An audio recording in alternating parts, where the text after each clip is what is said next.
Supreme কোর্টে পশ্চিমবঙ্গের SIR মামলা শুনানি। প্রধান বিচারপতি সূর্যকান্ত ও বিচারপতি জয়মাল্য বাগচির বেঞ্চের শুনানি। বিএলওদের নিরাপত্তায় কেন্দ্রীয় বাহিনীর দাবি কমিশনের। আবেদন জানিয়ে রাজ্যকে নোটিশ দিতে নির্দেশ সুপ্রিম কোর্টের। রাজ্য নিরাপত্তায় উপযুক্ত পদক্ষেপ না করলে জানাতে হবে আদালতকে, তবে তার প্রেক্ষিতেই পদক্ষেপ করবে সুপ্রিম কোর্ট। আমরা এই নিয়ে আরো বিস্তারিত জানবো। আমাদের সঙ্গে ফোন লাইনে রয়েছে প্রতিনিধি পীযূষ কান্তি নাগ। পীযূষদা, দেখো, সুপ্রিম কোর্টের আজকে পশ্চিমবঙ্গের এসআইআর সংক্রান্ত মামলাটি যখন শুনানি চলে সেই সময় কমিশনের পক্ষ থেকে রাকেশ দ্বিবেদী দাবি করেন যে বিভিন্ন বিএলআরওরা রাজনৈতিকভাবে প্রভাবিত হচ্ছে এবং এসআইআর করতে গিয়ে বিভিন্ন হামলার সম্মুখীন হচ্ছে। নির্বাচন কমিশনের অফিসকে ঘেরাও করে রাখা হয়েছে। এই সমস্ত বিএলওরা কোথাও কোথাও আক্রান্ত হচ্ছে, এই ধরনের অভিযোগ যখন আনেন বিচারপতি জয়মাল্য বাগচি কমিশনের উদ্দেশ্যে বলেন বিএলওদের হুমকি দেওয়া হয়েছে, ভিত্তিমুক্ত এফআইআর হয়েছে, এর বাইরে কোনো ঘটনা আদালতের সামনে নেই, একটি মাত্র নথি আদালতের সামনে রয়েছে। বিএলওদের নিরাপত্তার দায়িত্ব নিচ্ছে না রাজ্য, এমনটাই দাবি করে নির্বাচন কমিশনের আইনজীবী।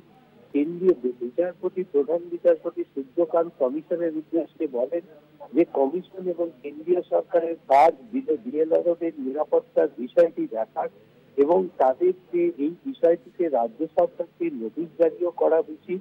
যদিও রাকেশ দ্বিবেদী বলেন বিএলওদের নিরাপত্তা নিয়ে রাজ্যকে সহযোগিতা করতে হবে, সহযোগিতা না হলে তাহলে কেন্দ্রীয় বাহিনী সাহায্য নেবে। এরপরে বিচারপতি জয়মাল্য বাগচি কমিশনের উদ্দেশ্যে বলেন, আমরা কোনো রাজনৈতিক বক্তৃতা নিয়ে আলোচনা করছি না।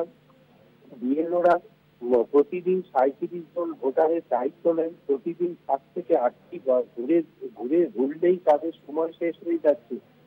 আইনজীবীরা অভিযোগ করছেন তাদের ওপর চাপ সৃষ্টি হচ্ছে এবং সেই কারণেই তারা নির্বাচন কমিশনের দ্বারস্থ হচ্ছে। এরপরেই বিচারপতিরা নির্দেশ দিয়েছেন যে রাজ্যকে কেন্দ্রীয় সরকার এবং নির্বাচন কমিশনকে জানাতে হবে, তার ভিত্তিতে রাজ্যকে সাহায্য করতে হবে। রাজ্য যদি সাহায্য না করে কমিশন আদালতের সামনে সেই বিষয়টি বলুক, আদালত উপযুক্ত ব্যবস্থা নেবে। আর বিএলওরা সরাসরি নির্বাচন কমিশনকে অর্থাৎ রাজ্য নির্বাচন কমিশনকে সরাসরি এই বিষয়ে অভিযোগ জানাতে পারবে। ধন্যবাদ পীযূষদা।